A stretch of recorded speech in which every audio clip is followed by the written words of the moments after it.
Hello viewers and welcome to one of the most important matters in Supreme Court of this year. यहाँ हम बात कर रहे हैं सुप्रीम कोर्ट की 5 जज कॉन्स्टिट्यूशन बेंच की, जो एक प्रेसिडेंशियल रेफरेंस सुन रही है, जो प्रेसिडेंट डॉक्टर द्रौपदी मुर्मू ने आर्टिकल 143 के तहत भेजा है। अब रेफरेंस में 14 सवाल उठाए गए हैं, जैसे कि क्या कोर्ट प्रेसिडेंट गवर्नर को बिल्स पर फैसला करने के लिए टाइमलाइन फिक्स कर सकती है। इसी हियरिंग पर यूनियन गवर्नमेंट पर तीखे सवाल उठे हैं और कहा गया है कि यूनियन लॉ को बाईपास करने की कोशिश कर रही है। तो क्या हुआ है आज की इस हियरिंग में, चलिए देखते हैं। अब ये रेफरेंस तमिलनाडु गवर्नर केस के 1 महीने बाद आया है, जिसमें सुप्रीम कोर्ट ने कहा था कि गवर्नर ने बोनाफाइड एक्ट नहीं किया है और रिजर्व्ड बिल्स को डीम्ड असेंट माना। अब उस जजमेंट में कोर्ट ने ये भी क्लियर किया था कि प्रेसिडेंट को आर्टिकल 201 के अंडर रिजर्व्ड बिल्स पर 3 मंथ्स के अंदर एक्शन लेना होगा। इस केस को सुन रहे हैं CJI BR गवाई, जस्टिस सूर्यकांत, विक्रमनाथ, PS नरसिम्हा और AS चंदूरकर।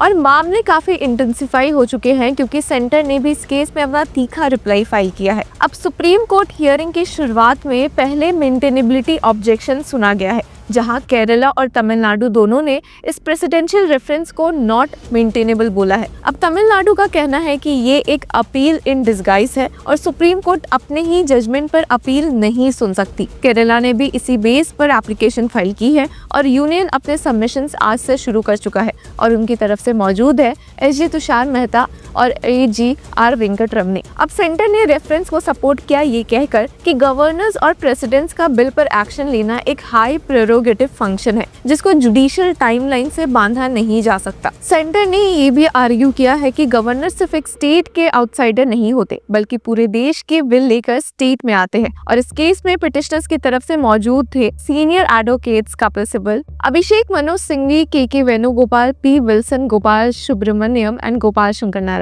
पर वहीं हियरिंग के ठीक एक दिन पहले एक अलग बात की वजह से कंट्रोवर्सी मच गई थी, जब राष्ट्रपति भवन से ये तस्वीरें अपलोड की गई, where it was stated that Shri Justice Bhushan Ram Krishna Gavai, chief justice of India, called on president doctor Droupadi Murmu at Rashtrapati Bhavan. अभी आम बात हो सकती है, बट इस मीटिंग की टाइमिंग पर संदेह दिखने लगा लोगों को और इसे फ्लैग भी किया जर्नलिस्ट सौरभ दास ने, जिन्होंने ट्वीट करते हुए स्टेट किया कि a day before a constitution bench led by him is to begin hearing her presidential reference to ultimately opinion on her powers to sit on bills for eternity. When did जजेस forget that perception is foundational to the judiciary. यानी कि उन्होंने कहीं ना कहीं इस हद तक कहा है कि CJI का ऐसे प्रेसिडेंट से मिलना ठीक एक दिन पहले हियरिंग के काफी पब्लिक परसेप्शन में एक गलत इम्पैक्ट डालता है। अब चलिए हियरिंग पर एक नजर डालते हैं और क्या तीखे आर्ग्यूमेंट्स यहाँ सुनने को मिले हैं। अब हियरिंग की शुरुआत में AG वेंकट रमनी ने कहा कि the attorney general has been served notice with the court's permission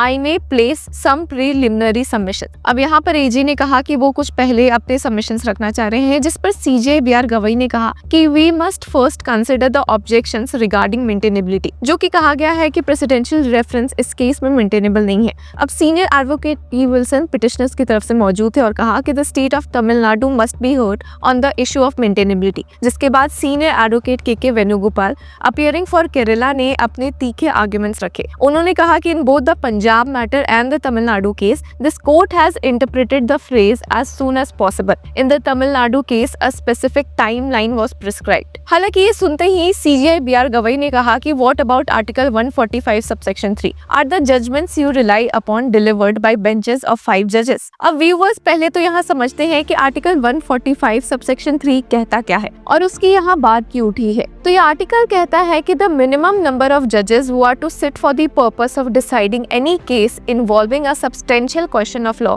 as to the interpretation of this constitution और for the purpose of hearing any reference under article 143 shall be five. यानी कि जब भी supreme court में कोई ऐसा case आता है जिसमें substantial question of law as to the interpretation of the constitution, यानी कि कॉन्स्टिट्यूशन को समझने या इंटरप्रेट करने का बड़ा इंपॉर्टेंट सवाल है, तो उस केस को एक मिनिमम 5 जजेस की बेंच सुनेगी, या फिर अगर प्रेसिडेंशियल रेफरेंस का भी केस आता है तो 5 जजेस की बेंच सुनेगी। मतलब नॉर्मल केसेस छोटी बेंचेस जैसे 2 या 3 जजेस सुन सकते हैं, लेकिन अगर बात कॉन्स्टिट्यूशन की इंटरप्रिटेशन की हो जाए या प्रेसिडेंशियल रेफरेंस का मैटर उठ जाए, तो इस आर्टिकल के हिसाब से ये क्लियर है कि एक 5 जज की बेंच सुनेगी, मिनिमम 5 जजेस की। और इसी वजह से CJI BR गवाई ने पिटिशनर से पूछा था, पिटिशनर के लॉयर से पूछा था कि जिन जजमेंट्स पर वो रिलाई कर रहे हैं क्या वो कॉन्स्टिट्यूशन बेंच के जजमेंट्स है। इस पर हालांकि सीनियर एडवोकेट वेणुगोपाल ने कहा, no, they were by smaller benches, 2 judges benches in the Telangana and Tamil Nadu cases and the 3 judge bench in the Punjab matter. On the applicability of Article 145 subsection 3, there is some debates. This court is dealing with numerous constitutional issues on a daily basis. पर यहाँ पर CJI BR Gavai ने समझाने की कोशिश की कि when the honorable president herself has sought a reference, what objection can there be? Are you seriously pressing this? If so, then explain how Article 145 subsection 3 can be overcome. और जिसके साथ ही उन्होंने कहा कि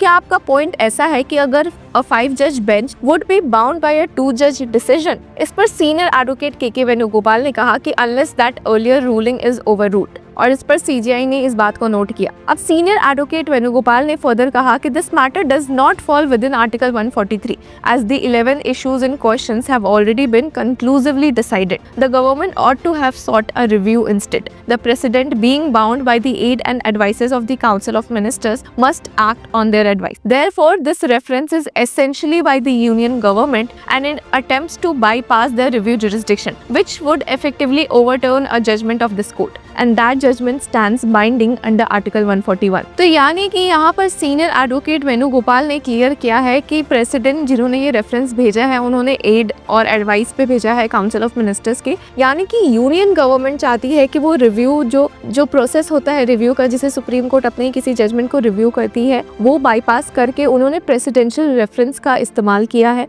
जो कि इस केस में काफी गलत है। और जिसके साथ ही उन्होंने आर्टिकल 141 की बात की, जो कि कहता है कि the law declared by the Supreme Court shall be binding on all courts within the territory of India. अब यहाँ पर सीनियर एडवोकेट अभिषेक मनु सिंघवी मौजूद थे, जो कि तमिलनाडु की तरफ से थे, और उन्होंने कहा कि there can be no intra court appeal, whether direct or indirect. No review petition has been filed. Article 143 cannot serve as a substitute for a curative petition as laid down in Rupa Hura. Except for issues 11, 12 and 14, every question is already settled. Even these three do not really arise. Issue 11 is not independent and issues 12 and 14 are only peripheral. यानी कि अब यहाँ पर senior advocates का ये कहना है कि जो प्रेसिडेंशियल रेफरेंस के तहत प्रेसिडेंट ने 14 क्वेश्चंस रेज किए हैं, वो ऑलरेडी सुप्रीम कोर्ट ने अपने जजमेंट में कवर कर लिया है, तो फिर इन क्वेश्चंस को, इन इश्यूज को वापस से रेज करने का कोई सेंस नहीं बनता। जिसके साथ सीनियर एडवोकेट सिंघवी ने फर्दर कहा कि while hearing a matter, consider it necessary, it may seek a reference under Article 145 subsection 3. But if the bench does not choose to do so, then in a later case unrelated to the dispute between parties A and B, the court may or may not make such a reference. Otherwise, the settled law of this court would not be duly respected. और जिसके साथ उन्होंने further कहा कि this court is being called upon to alter the contents and essence of a judgment rendered between different parties, which amounts to an erosion of institutional integrity. यानी कि यहाँ पर सेंट्रल गवर्नमेंट द्वारा ये मूव रखना कि प्रेसिडेंशियल रेफरेंस के through वो एक जजमेंट पर क्वेश्चंस रेज करे, उसमें क्लैरिटी ढूंढने की कोशिश करे, काफ़ी गलत है, क्योंकि इस तरीके से एक जजमेंट को ऑल्टर करने की कोशिश हो रही है।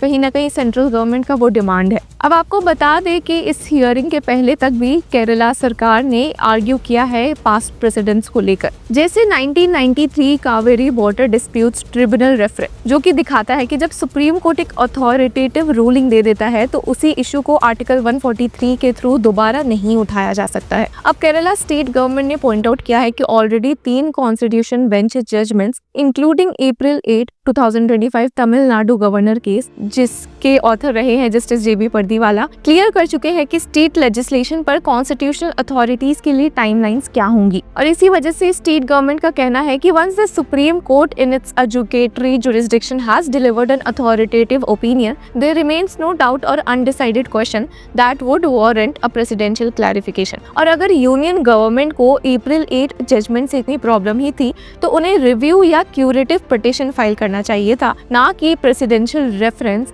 यूज करके एक फाइनल जजमेंट को दोबारा खोलने की कोशिश करनी चाहिए थी। यानी कि स्टेट गवर्नमेंट्स का कहना है कि यूनियन गवर्नमेंट इस पूरे प्रोसेस पर हावी होने की कोशिश कर रही है और इस प्रेसिडेंशियल रेफरेंस को as a appeal in disguise इस्तेमाल किया है, जो कि काफी गलत है। अब इस हियरिंग में काफी इंटेंस आर्ग्यूमेंट्स रेज हुए हैं और वो क्या है, देखते रहने के लिए बने रहिए विद लॉ चक्रा।